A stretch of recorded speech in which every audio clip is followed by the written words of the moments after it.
नमस्कार, जय श्री राम। स्वागत है आप सभी का पुनः एक बार। आज चर्चा करेंगे मीन लग्न की। मीन लग्न का लग्नेश होता है गुरु। जन्म कुंडली के प्रथम भाव में जब मीन राशि हो तो जातक का लग्न मीन बनता है। मीन राशि का स्वामी चूंकि गुरु है तो गुरु ही मीन लग्न का भी लग्नेश होता है। ये अंतिम 12वीं राशि है, ठीक वैसे ही जैसे मेघ प्रारंभिक प्रथम लग्न है। मीन लग्न के जातकों का विवेचन करने के लिए हमें लग्न के स्वामी गुरु के गुण विशेषताएं तथा मीन राशि के प्रतीक चिन्ह मछली की विशेषताओं का ध्यान रखना चाहिए। इस आधार पर स्थूल निर्णय सहज ही निकाला जा सकता है कि मीन लग्न के जातक नदी समुद्र के तटों को पसंद करने वाले, जल के लगाव रखने वाले और संकुचित स्वभाव वाले होते हैं। अशांत बेचैन तबीयत के अस्थिर स्वभाव वाले, औसत कद काठी, फेयर डीलिंग करने वाले, माने न्यायपूर्ण और स्पष्ट व्यवहार करने वाले होते हैं। महत्वाकांक्षी भी होते हैं, धर्मवीरू, आस्तिक, उच्च कोटि के धार्मिक और इतिहास के शौकीन होते हैं, किंतु इन्हें आत्मविश्वास का प्रायः अभाव होता है। मीन लग्न के जातक कभी कभी औसत से कम कद का वाले भी देखे गए, किंतु कद कम हो या औसत इनकी शरीर रचना इस प्रकार की होती है कि शरीर का ऊपरी हिस्सा भारी और निचला हिस्सा कमज़ोर होता है। ये तगड़े मजबूत किस्म के भी हो सकते हैं, ढीले ढाले मोटू किस्म के भी हो सकते हैं, परंतु जैसा कि बताया गया है मछली की पूंछ की भांति इनके शरीर का निचला हिस्सा ऊपर की अपेक्षा कमज़ोर होता है। इनके नेत्र गोल हो सकते हैं, प्रायः बड़े गोलायुक्त और बाहर उभरे हुए होते हैं। ये स्थिर विचारों के नहीं होते हैं, परिवर्तनशील स्वभाव के होते हैं, नम्र स्वभाव के, ईमानदार और दयालु होते हैं, प्रायः डरपोक किस्म के होते हैं। प्रतिशोधात्मक भावना मीन लग्न के जातकों में न के बराबर होती है। गुरु लग्नेश होने से लोग क्षमाशील, सज्जन और धर्मात्मा होते हैं। शिक्षा, ज्ञान, विज्ञान, कला में इनकी रुचि होती है।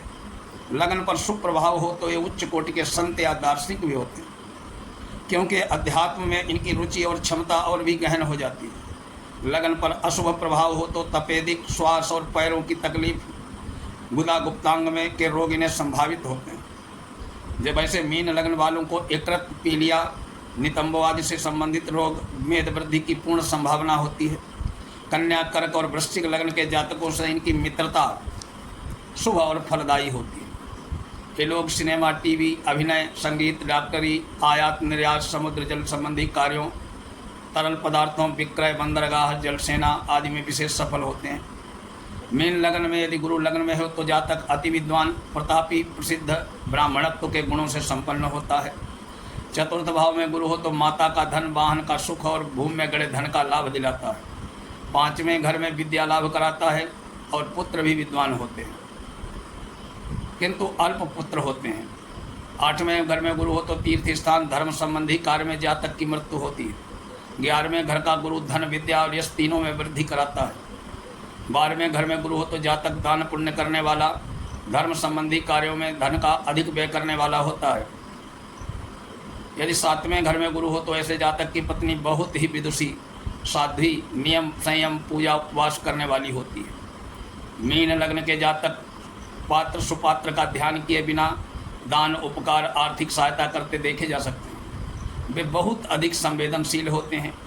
मीन लग्न के जातक कल्पनाशील होते हैं, प्रायः वे यथार्थ से दूर आदर्शवादिता में जीते हैं। दिमाग की बजाय दिल से फैसले लेते हैं, किंतु अपना भ्रम टूटने, स्वप्न बिखरने, मानसिक चोट पहुंचने से, सदमे से बहुत दुखी होते हैं। कष्ट को सहने का मादा इनमें कम ही होता है। बहुत से मीन लग्न के जातक इस प्रकार की स्थितियों से नशा का सहारा लेते हुए भी देखे जा सकते हैं। मीन लग्न के जातक औरों को कभी धोखा नहीं देते। इनमें आध्यात्म की में प्रगति की संभावना अति तीव्र होती है।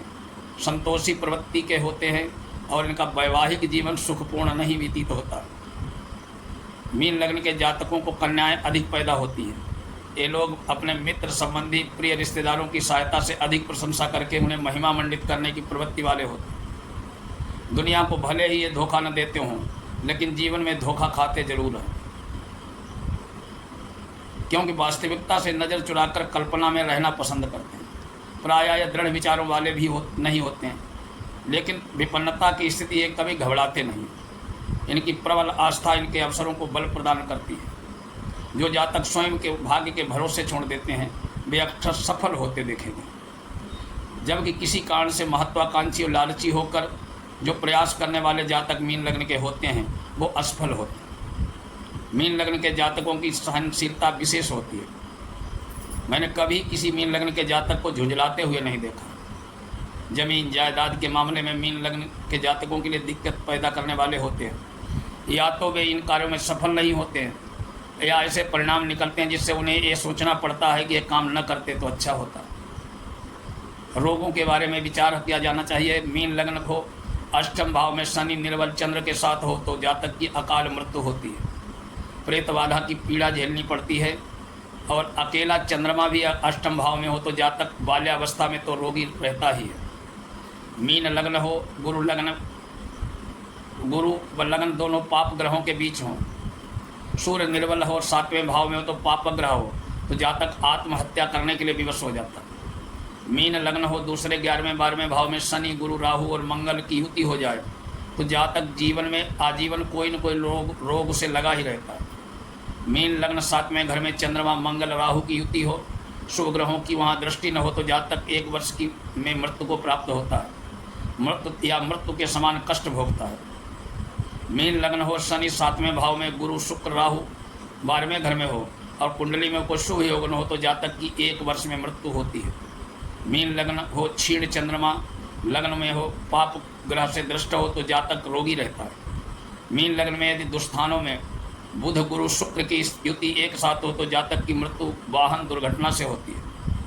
मीन लग्न हो, षष्ठे सूर्य लग्न में हो, पाप से ग्रहों से दृष्ट हो तो नेत्रों में जलस्राव के कारण जातक अंधा भी हो सकता है। मीन लग्न हो, वृश्चिक का सूर्य 2 पाप ग्रहों के बीच हो तो तीव्र हार्ट अटैक अथवा चौथा राहु पाप ग्रहों से दृष्ट हो, गुरु निर्बल हो तो जातक को हार्ट अटैक अवश्य होता है।